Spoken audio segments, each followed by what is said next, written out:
গুলা নাড়াও, আসমানের চন্দ্রটাও তোমার সঙ্গে সঙ্গে পাও নাড়ায়। হে আল্লাহর নবী ডাক দিয়ে বলেন, চাচা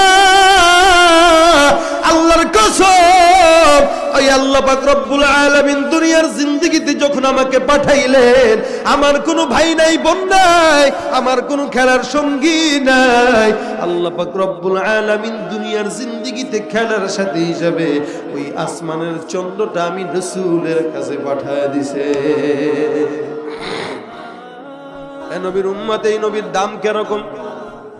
একবার 12 বছর বয়স যখন চাচা ভাতিজারে নিয়ে ব্যবসার জন্য শাম দেশে রওনা হয়ে গেছে। আমাদের এলাকার ভিতরে দেখবেন ভাতিজা যদি মহাব্বতের থাকে, এটারে নিয়ে সারাদিন চাচা ঘুরে। কারণ ভাতিজা আমার মহাব্বতের ভাগিনা, আমার মহাব্বতের, এই কারণে সারাদিন কেবল মহাব্বত। আল্লাহর নবীকে নিয়ে আবু তালেব ঘুরতেছে।